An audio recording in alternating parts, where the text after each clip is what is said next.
Well, hey there, gardening friends. Hope things are going well for y'all out there. Got back from Dad's house not too long ago, and we were able to get all the tomato plants, almost all of them, out to the greenhouse.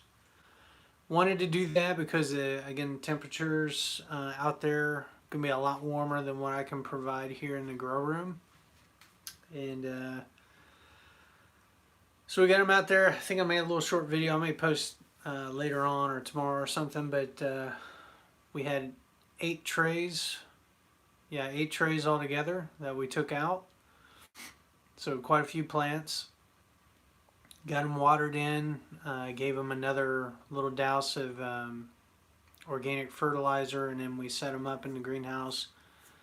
Closed door. Now we're going to hope for the best. Hopefully the temps don't dip down too low tonight. We've got the space heater set to on, so hopefully if it gets below 55 or so, it will kick on and keep the plants warm enough to make it through the night. And then tomorrow the temp should spike to 90, 100 in there, which is perfect for those. And hopefully we'll get them off to a pretty good start. So the grow room is pretty bare right now. Just nothing. We've got a couple trays here. We've got our backup pepper plants in case something were to happen. I don't really need these at this point because I've got, golly, over 100 plants I think out there right now. We do have 2 pots of, these labels aren't right, but basically Dester and some more Dallas Wilson Cubans that I'm trying to bring back for that tomato contest. These are the ones I planted that I made a little video about, and we got some pretty good starts there. At least 4 good ones, maybe 5, potentially 6, depending on how that develops, but they're looking really healthy. So now they've got full access to the lights, nothing's crowded. I guess last night I had 5 trays, whole bunch over here.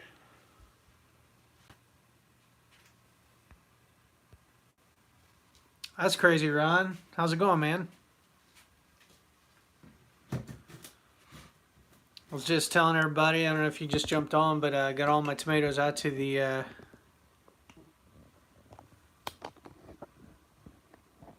get my channel in the comments section of that video that went viral for you. I'll have to jump on there and make a comment. We just got all the tomatoes out to Dad's house, and he was working on the fence. We're expanding the south end of the garden for my sister and her boyfriend slash fiance, who's they're getting married in September. That's crazy. Hey, Tom. But we spent half hour, 40 minutes out there. Got everything situated. Had my kids helping me. Again, Dad was working on the fence. Tom, I warned him about the poles, I wouldn't plant anything within a couple feet of any of those poles that he's got up. And he took that all right. I think he was a little disappointed. Maybe didn't give that a whole lot of thought, but it should be fine. I think there's enough distance and he's already got it set up. So we're just gonna roll with it on that end, and the main garden shouldn't be affected by that at all. Everything's still looking good. He hasn't seen the mama rabbit yet. Need to put a trap out to get her so we don't have any more bunny rabbits. But everything's looking good. I'm gonna try to get out there every day just to check on things, water stuff, kind of keep things going. Currently, right now, I've got 13 trays of seedlings out there. Five of the cold weather stuff, and they're ready to plant for the most part. Just need to get them outside a little bit more on the grow table and get used to the wind, and hopefully by this weekend we'll pot those up or plant them out in the beds. I got online last night. Have you guys ever checked out Dixondale Farms?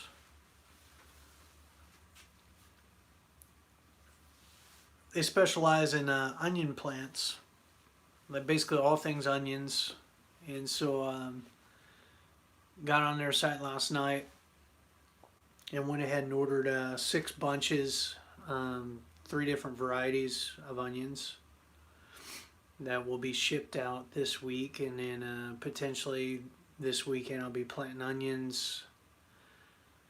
Depending on how things go, the weather and all that, I'm gonna try to get onions, potatoes, peas, and my brassicas, all those greens planted out in the garden, and get start rocking and rolling with that. Still got to set up a pea trellis. I've got extra cattle paneling that with Dad, the way he did the fence, we had a section that was we had cattle panels strung together. Well, all that's freed up now, so I'll be able to set up a pea trellis in one of the beds that we've got kind of marked out. And then the big thing will be watering. You can't grow onions, why not? Are you allergic to them?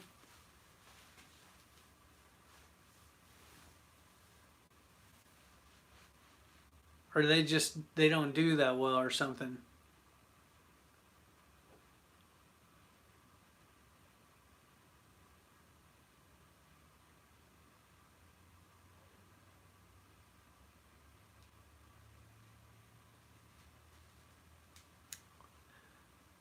At Dixondale farm site, you guys gonna have to check it out though. They got a lot of cool products. I got some netting to store the onions in, where they'll hold up to 10 pounds, and it's kind of like you tie it off at the end, drop an onion in, you tie it off again, and continue up and string up 10 pounds of onions, and then you hang them up like on a rafter or cool, dark, cool place, whatnot. Oh shoot. Well, they sell. You have to check out that site, the Dixondale site, because they sell the different amendments for onions. From what I understand, it's kind of like a grass, so they require a fair amount of nitrogen to get going, and then I think it's potassium or phosphorus, maybe. I think it's phosphorus to bulb up. But they got instructions. Last couple years I've gotten them, they've done fairly well. Usually I get like baseball size onions. I got a couple videos. My problem with them is I can't ever get them to cure right. I can't.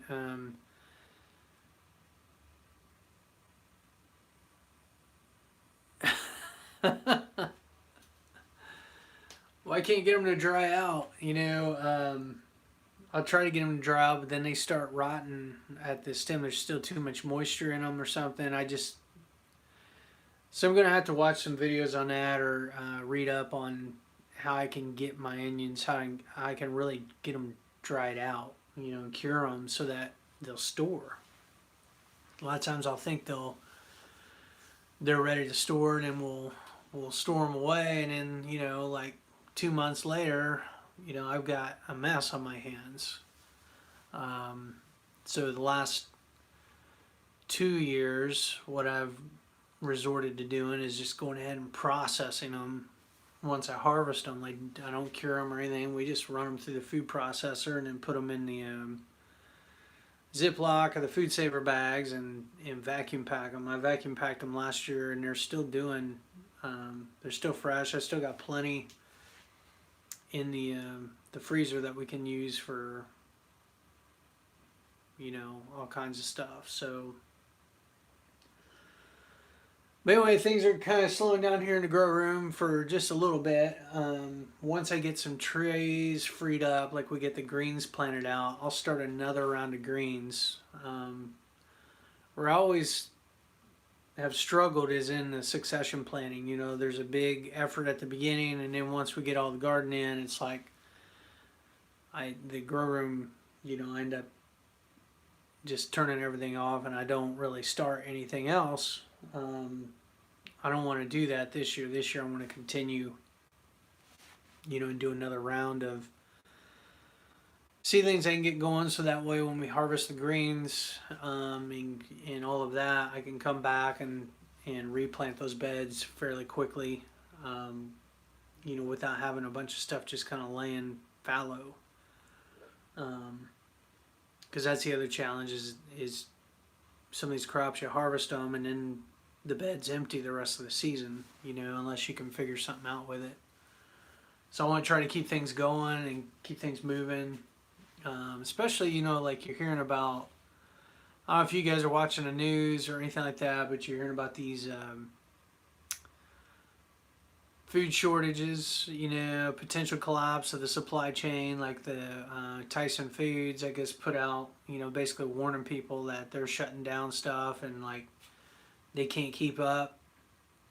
And eventually that's going to hit, that's going to hit home. There's going to be shortages on things. And we already see it to some extent. You go to the grocery store and they're doing a pretty good job of keeping things in stock, but people are still crazy about toilet paper and, paper products in general. You go to the store and it's like the section's cleaned out, unless you go. I've had some luck going like Sunday morning, getting a 18 pack of toilet paper. We're not trying to like hoard anything either. Like we're shopping responsibly, I guess you could say. Getting what we need, but not hoarding stuff. It's just. But then you got people that they make a run on that stuff and their car's chock full of more than enough than that. I mean, do you really need that much? But anyway, it's going to be interesting to see how this season goes, like with stuff. And then today, at least in Ohio, the governor basically amended his order, where they're going to try opening some things back up, basically manufacturing, construction and whatnot, like those type of industries, like allowing them all to go back to work. Well, I mean, 90% of them were still working anyway, but what they've done is they've gotten a lot more restrictive, where they're, I think, now going to require at least in manufacturing environment, everybody's got to wear a mask. Everybody's got to sanitize their workstation every single day. It was kind of unclear as to whether like the temperature checks and stuff were going to be mandatory, but they want employees to do their assessment every morning, and check themselves for COVID conditions. And then there's other guidance that came out along with that. It sounds like we're going to be doing temperature checks with that. Basically, a lot of the stuff they came out with, I mean, we were doing a lot of the stuff where I work, but it's gotten a lot more restrictive. Like the stakes are a lot higher now.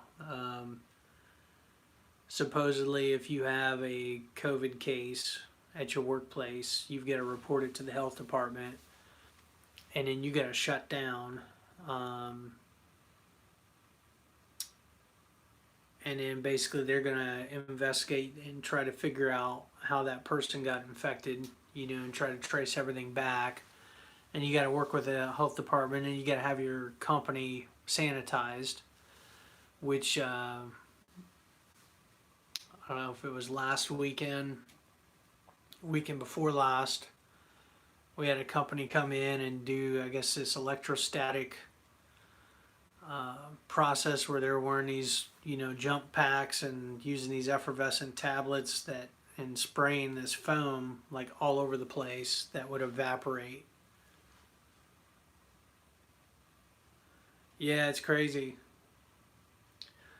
So anyway, we were reading over all the guidance and just kind of figuring out what we're gonna do, in the coming weeks and stuff. But it's gonna be tough for businesses to operate, with these new rules and stuff. Because as soon as there's a case or something, technically they're gonna have to report it and shut down. Depending on how things go. At least that was the recommendations that we were kind of reading into today. So it's interesting times. What it means though is that for like remote workers, they're definitely, the recommendation would be that we continue to let them work remotely, and try to be prudent that way. It only makes sense. You lower your risk, having less people on site. You don't have that liability, at least there at the company. So, and we're pretty much doing that in my department anyway. So exciting times. We'll see how that all goes. But in the meantime, just preparing for the future. Got some food saver bags on order that should be coming.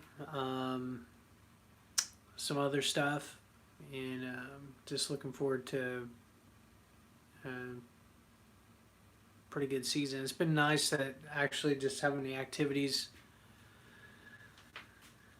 kind of shut down and a slower pace with things that we actually have time to spend in the garden, and take care of things and all that good stuff. Kind of focus on the things that really matter to some extent. Not that those activities didn't matter, but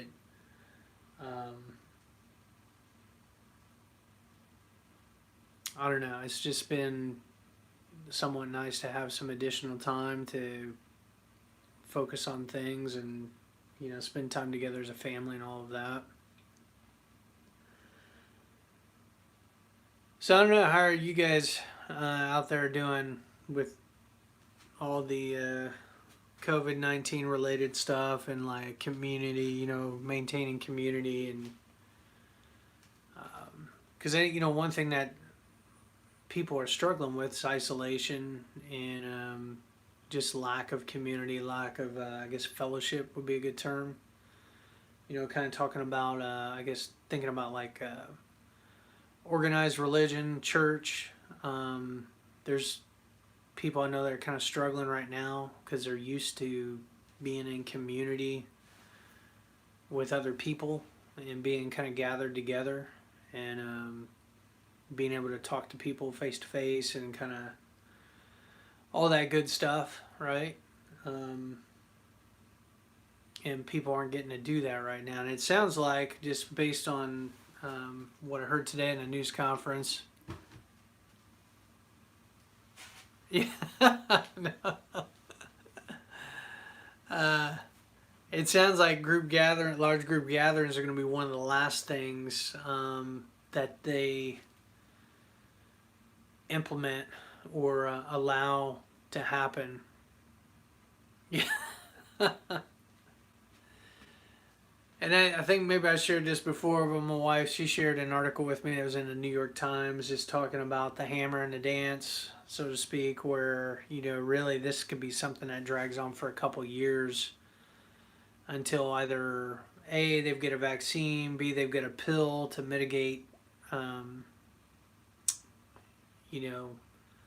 the effects of being infected, or C, enough people get infected and or, die that it doesn't matter for the masses anymore, so to speak. Like the risk of infection, all that goes way down.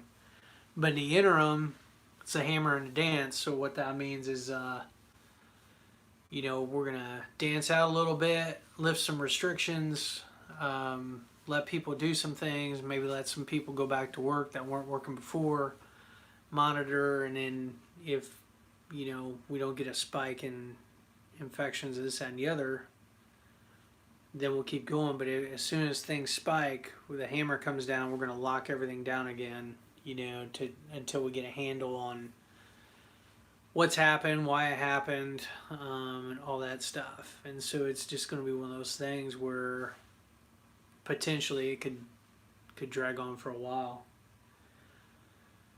I personally, it's affected us a little bit.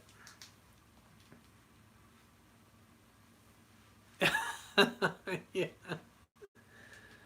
But personally, I'm doing okay. Like, not really struggling with isolation or, really missing anything, which is terrible, to a degree, but really not. I mean, I've got, hobbies and stuff I'm cultivating. Got some, I got I've got a large family, so I guess it'd be different if I was single, but I've got 5 kids, my wife and stuff, so we're, hanging out and doing stuff. Got the YouTube, community, interacting with some folks, seeing folks every now and then. I got the gardening stuff I'm doing.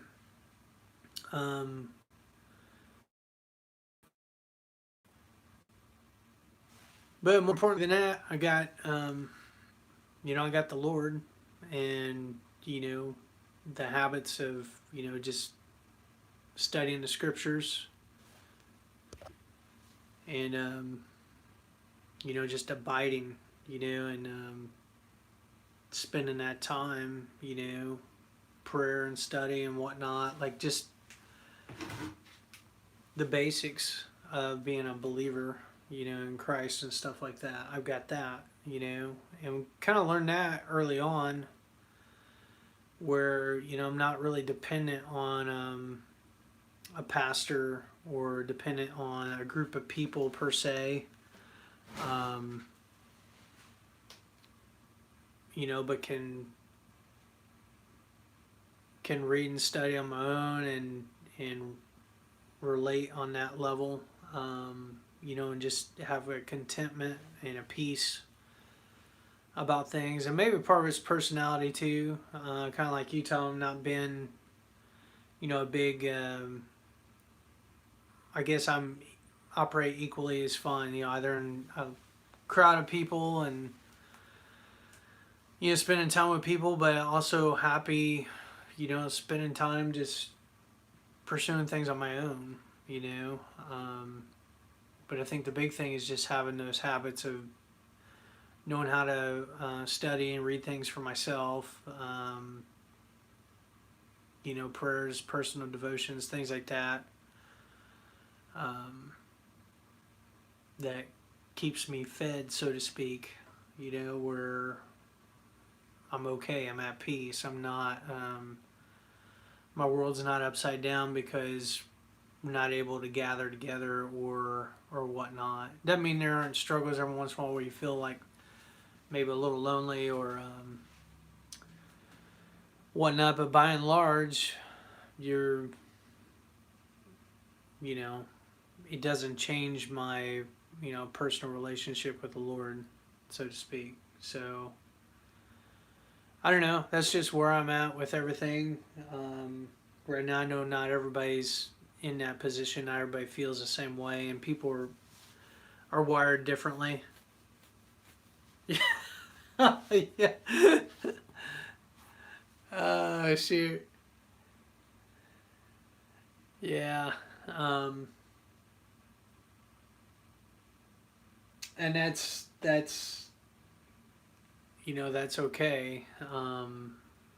It's good that people are different and people, not everybody's like me or whatnot. But one thing that's been revealing, like in terms of like church and stuff like that, is how dependent people are on the activity,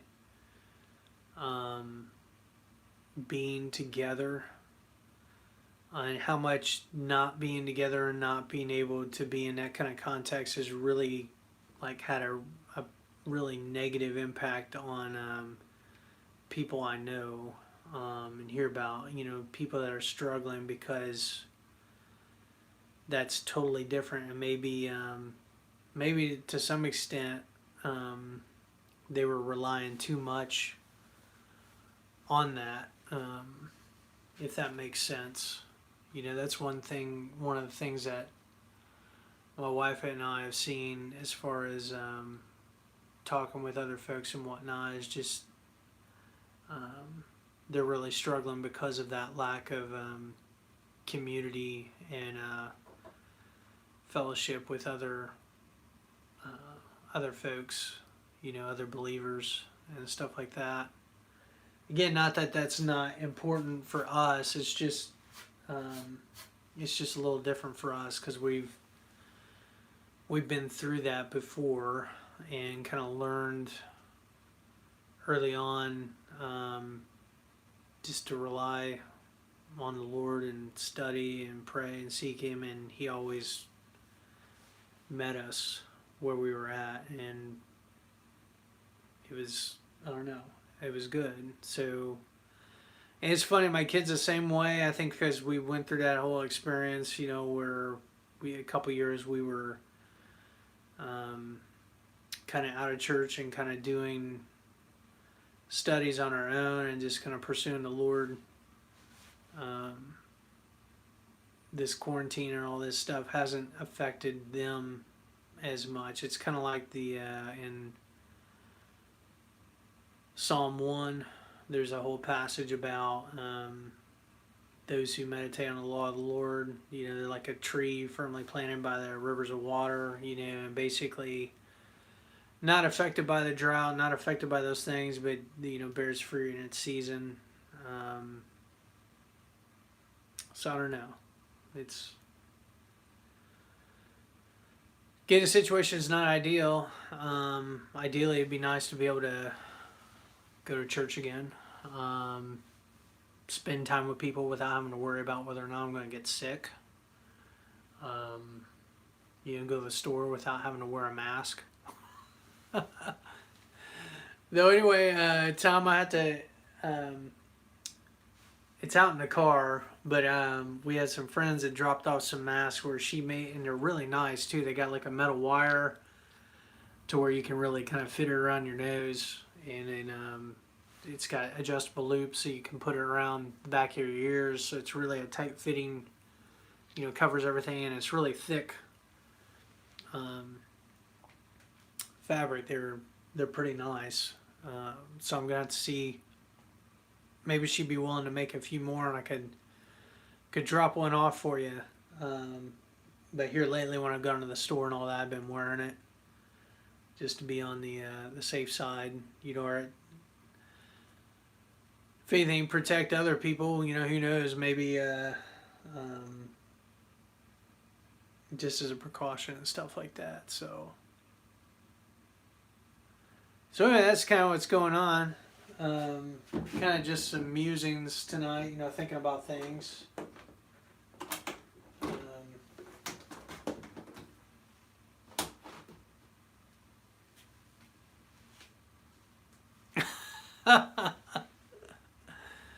Yeah, we're going to be getting some both homemade and disposable ones at work. We got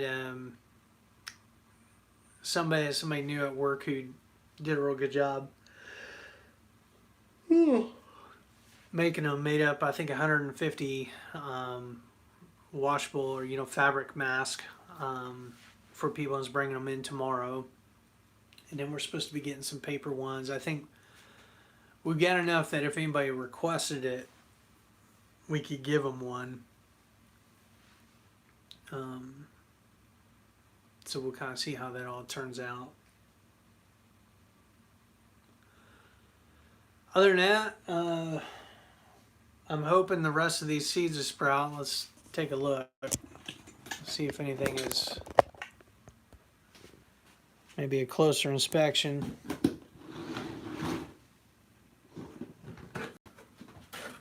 These are more of the Dallas Wilson Cuban.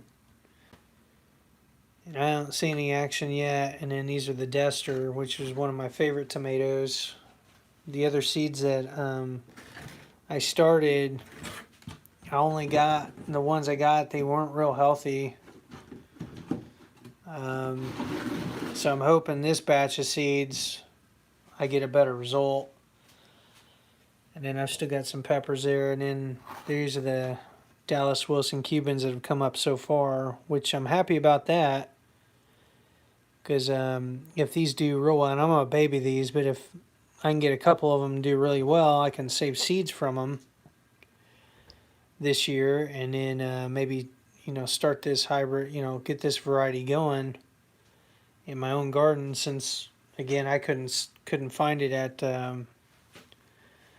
the grow center the last 2 years I've gone. They just haven't had it, because I think the guy that maybe was working there that helped create this doesn't work there anymore, or whatever the reason is. But this one on the end looks the most promising, so we'll make sure that one's potted up and some worm castings and just has everything that it needs. And then I'm going to look up, probably tonight after I get off here, I'll look up these peppers and see if there's anything I want to save there.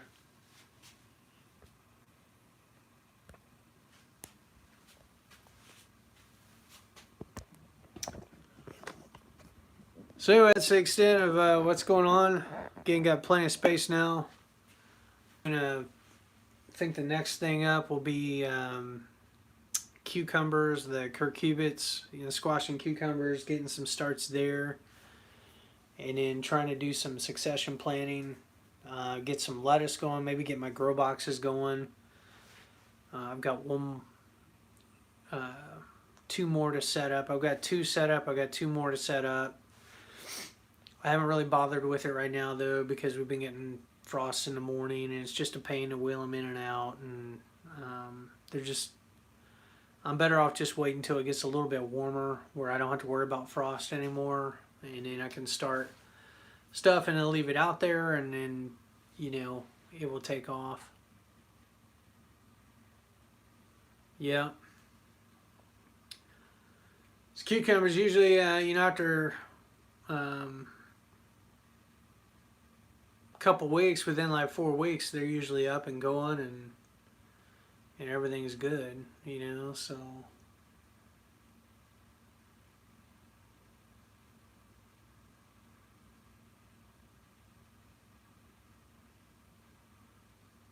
And then we got pumpkins later in the season, probably July. Probably around July I'll start pumpkins. Maybe before that, we'll see. One thing I always wanted to grow was the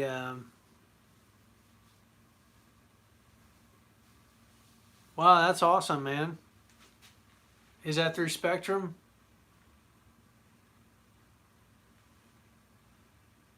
Or is it another service?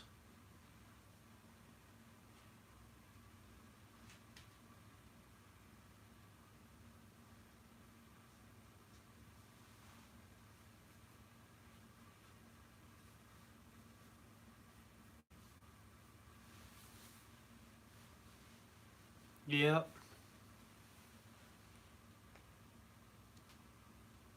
Yeah, we've been pretty happy with them. We thought about, I know they got cell phone plans now where you got to be a subscriber to do that. Well, hey there, 40 Acre Homestead. I'm guessing you got a 40 acre homestead.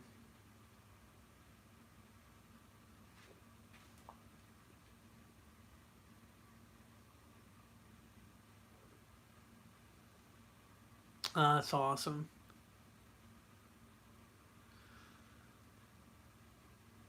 Yeah, I wish we, Tom and I, we're city growers.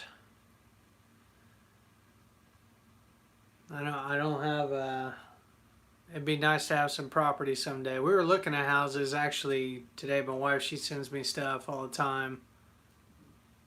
If I could just get an acre, I think an acre would be ideal. Enough space to play on. Kind of like what my dad's got out of his house. He's got about an acre, and I'm playing on about a half of it. The other half is on the other side of his house, and we don't have anything planted or anything over there. But the other half that we are doing, trying to make the most of it. But yeah, getting some property. It would be kind of nice to do that at some point, especially with the interest rates being so low. Be able to get in and get something going and plant some fruit trees and get a garden going. Maybe get some small livestock, some stuff to, like, basically a little homestead.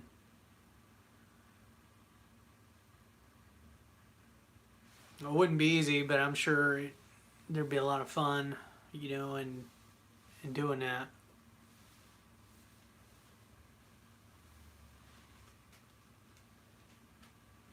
Yeah, it does if you grow what you're going to eat. That's another challenge we've had over the years.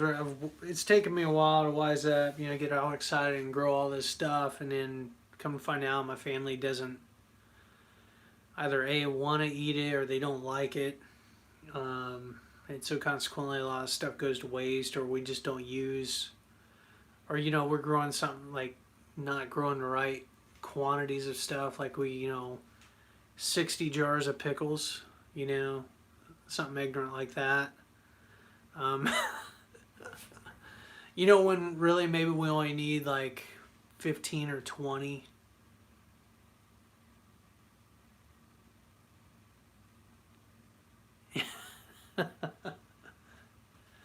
Yeah, speaking of rabbits, I haven't seen Stone pop on live stream yet, but I'm wondering if he's done anything with the rabbits he took off my hands this past weekend. Um, from what I understand, I think he was going to either eat them or make them into fishing bait and go fishing. Do something with them. I don't know.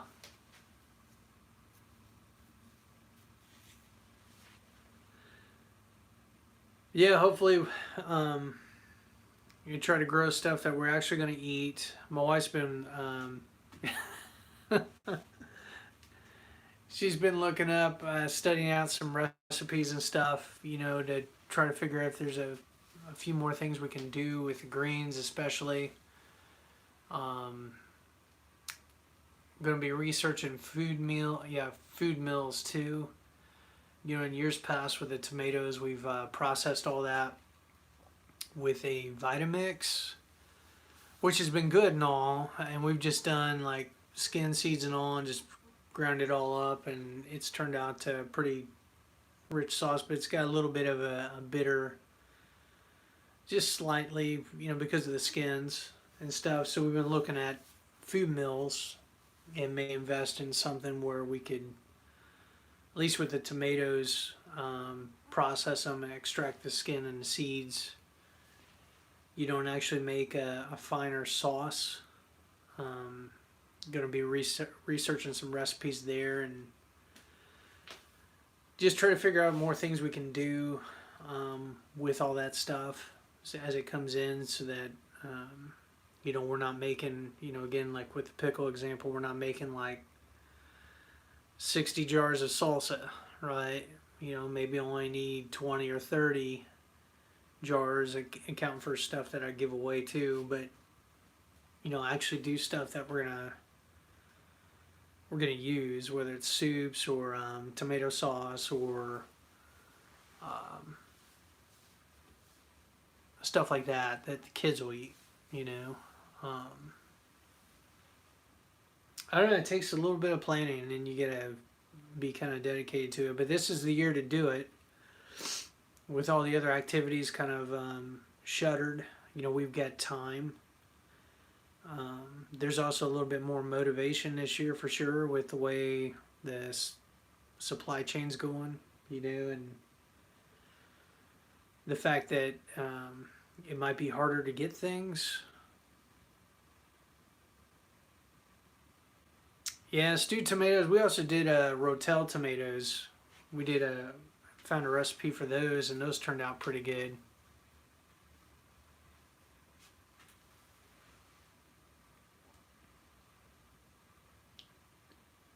So we're gonna try to just enjoy the year and see what comes of it. Try to make the most of everything. I'm gonna be planting beans. I got some stuff down here.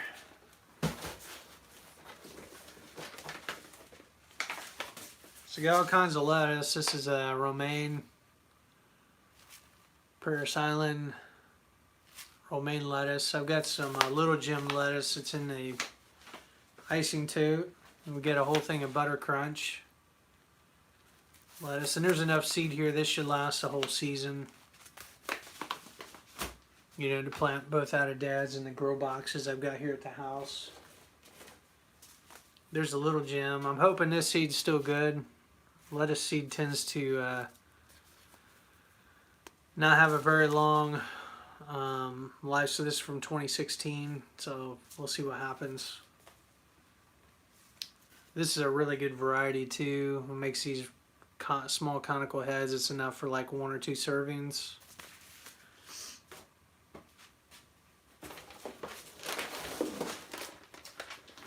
And I've got my jade green beans. There's enough here to do quite a bit. These are the bush beans, which I love the bean, but the one complaint my wife has about it is the fact that they come in all at once, like usually July 4th. It is usually about July 4th where we spend that holiday picking green beans. These are not local, so I got these for everything from Johnny's. But I've grown this variety for like the last probably 5 years, and it's awesome. Jade, and then I guess there's another variety. It's called Jade 2, which is like an improved variety, but it's a really fine, like French green bean type stuff that you would see at like markets. It's stringless. It's a real dark green. They're kind of slender. Just a really high quality bean. But the one thing too with them is typically I end up having to plant, at least the last 2 years, and maybe it's because I planted them too early or something, but the germination rate wasn't real good with them, so I ended up having to kind of double plant. Where we went, and once everything came up, I had the kids, we poked holes and tried to fill in spots where it didn't come up. That's awesome. I've also got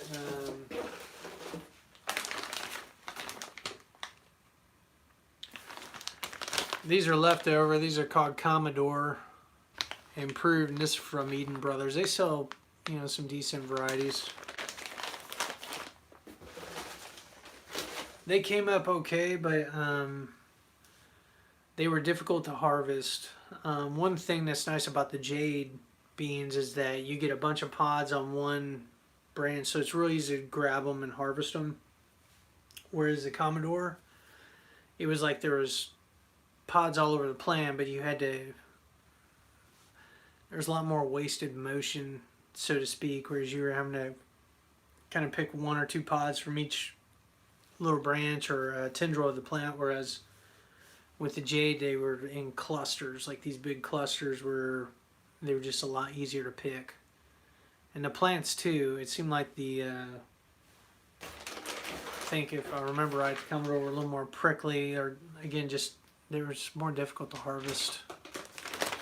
So probably won't, unless I run out of the other stuff, I probably won't plant those this year.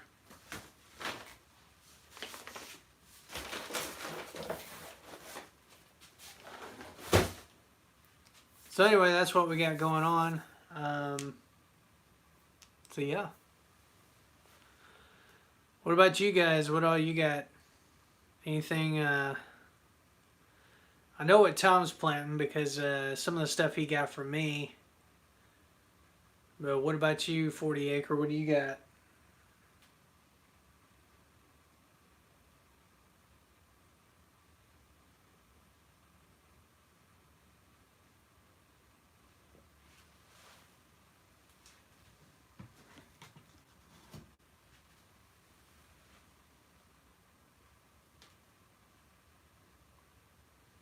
Oh, that's interesting.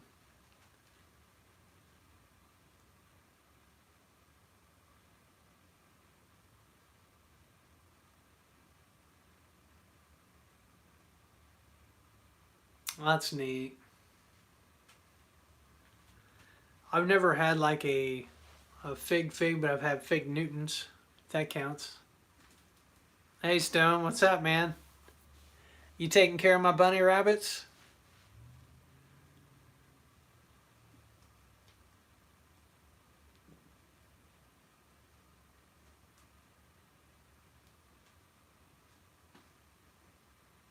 Gracie is. Are they all still alive, or do you lose any of them?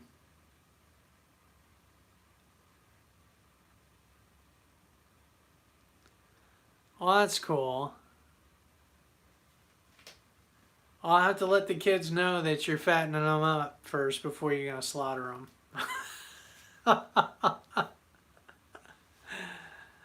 Are you gonna let them grow full size? Like how much longer are you gonna keep them?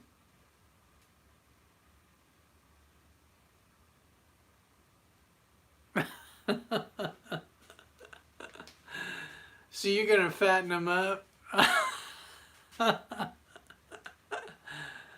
Oh shoot. Well, I won't tell them that. I'll just tell them that Gracie's taking care of them. Oh shoot. You know, there's a good chance I'll have another batch of them for you before the season's out. I think last year we had two nests that we discovered. You know, one early in the season and then one late.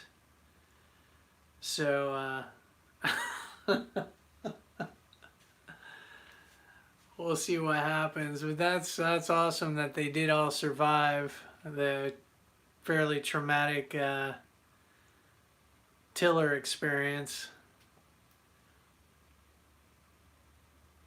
Your daughter going over the beds and knocked the top off the bunny burrow and I think kicked one of them out.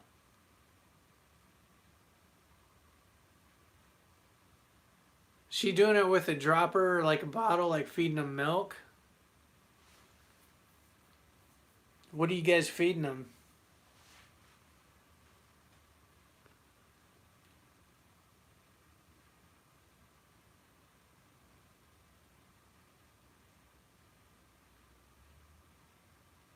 Interesting. Huh.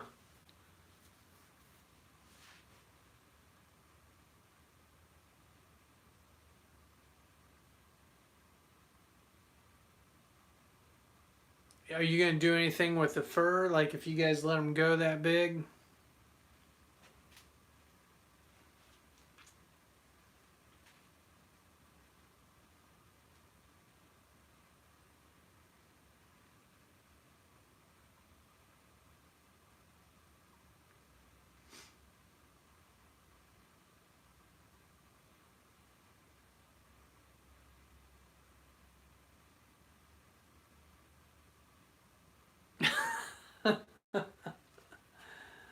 Oh, shoot. Hey, we had some friends stop by today. You know Jeremy and Megan Brown? I don't know if you've ever met Jeremy, but he's kind of like you. He's into all kinds of outdoor stuff and whatnot. He makes or he was doing like this leather work where he's making beard rings, and he's kind of neat guy. He's think he had a leather shop at one time online that he was selling leather made goods, that he was making. Anyway, I mentioned you. I said, you need to meet Stone sometime. We've been hanging out with him here. Yeah.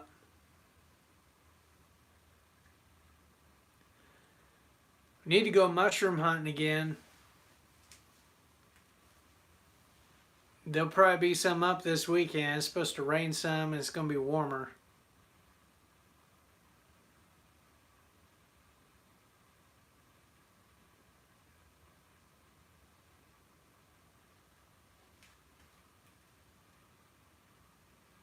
Yeah. Well, I'll be working tomorrow.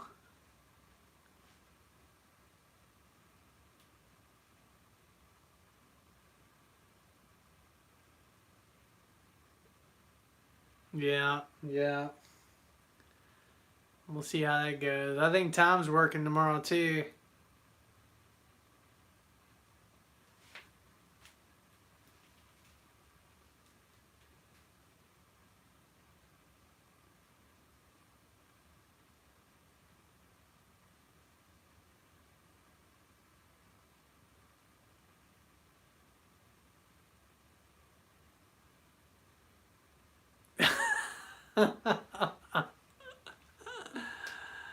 Oh shoot.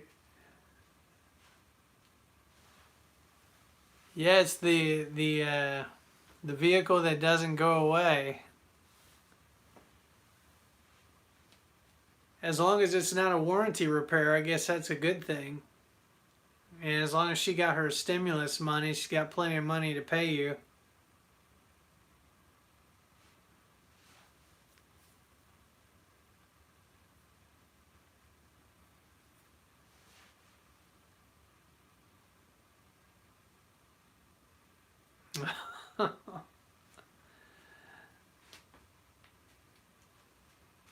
Yeah.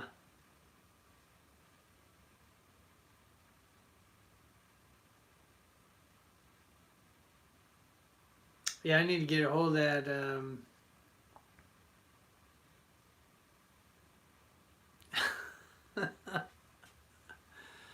Yeah, we used to have an old Dodge Caravan. This is years ago as a wood panel. It was actually given to us, and one of the issues with it was the sliding door.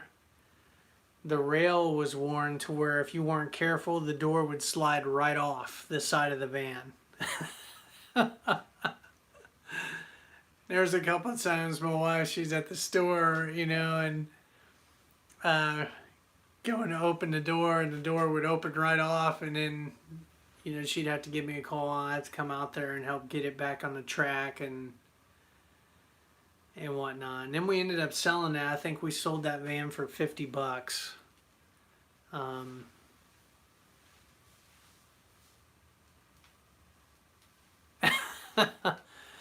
well, it's funny. So I was telling Tom, I was talking to him about those yesterday.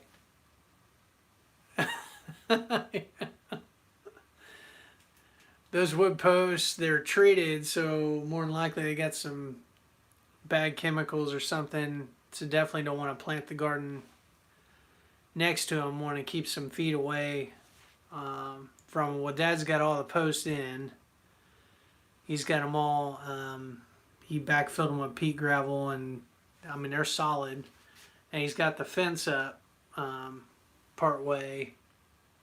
I think he was a little put out when I told him that. Yeah, those poles probably have, arsenic, some bad chemicals in it. So you don't want. I wouldn't plant anything closer to 4 feet, away from that. Keep at least 4 foot away, 4 or 5 foot. Don't plant right up next to it. And again, I think he was just a little put out or disappointed to hear that. We went out there. We got all the tomato plants out at the greenhouse. So there's like 13 trays of seedlings in that little greenhouse right now. Got all that going. But he's pretty well situated. I think he's going to try to finish that fence tomorrow I think there's another piece he's got to get, and then that'll be set. And then we just need to secure the west side of the fence where that big opening is, so that when we put the gate up, rabbits can't get in there again. And just walk the perimeter real good. Just make sure there's nothing else, in there before we kind of seal things up. So yeah, that's kind of where things are at with the fence.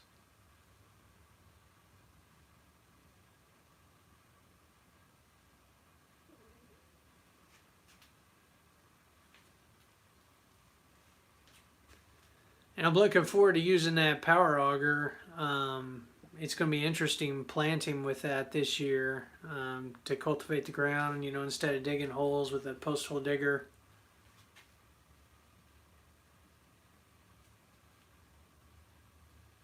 Playing up to a foot.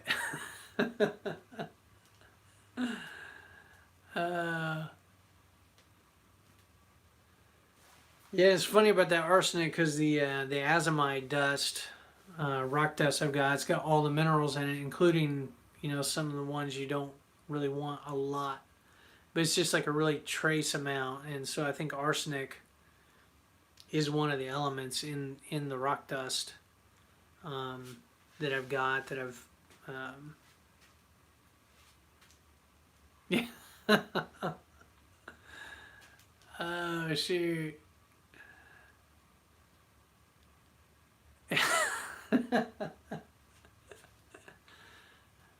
uh, yeah, so there's a site, I'm trying to remember the name of it, but they sell all kinds of neat stuff as far as amendments and things.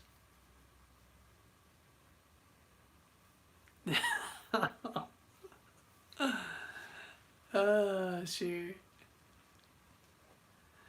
Yeah, well, your supersonics are growing twice as fast in that azomite dust.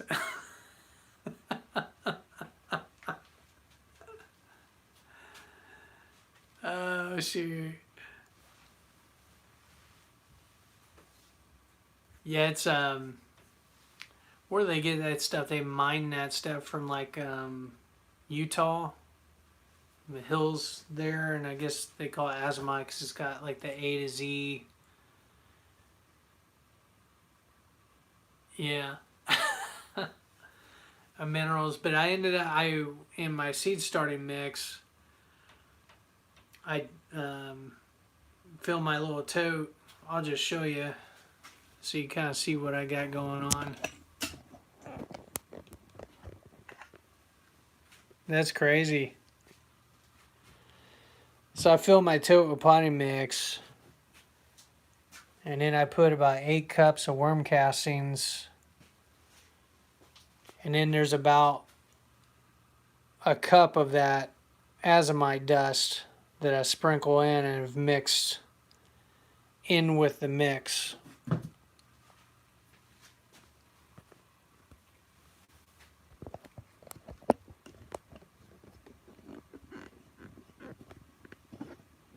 And then they're in those pots, growing, and I'm, applying them at lighter. Constant feed, alternating between that and then my organic stuff. All right, Stone. Well, hey, thanks for dropping in, man. I hit them with the BioThrive, and that seems to be doing pretty good. Still got plenty of mineral mix with all that, so it's calculating the cost of the Mittleider fertilizer, and like for the pre-plant mix, it's basically 20 cents an ounce is what the cost is on that, and on the weekly feed it's less than $1. It's like maybe right at $1 or something.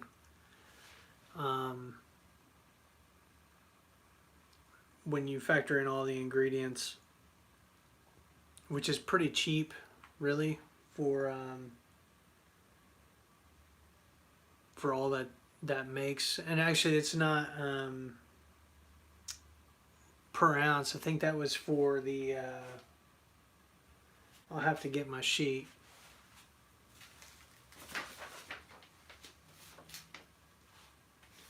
I don't have the cost written on this one, but anyway, it's pretty cheap. You know, to have something all season that will feed the plants and all of that. So, well, we've been on for about an hour now. I should probably get going myself. I got work tomorrow, and I got some kids that I gotta to wrangle here. Make sure they get to bed on time. But we'll see. I may check back in tomorrow or later this week. Try to get some more content up and see how things go. So I appreciate you guys. You know, whoever all is on hanging out with me tonight. And we'll catch y'all the next go around. Until next time, happy gardening.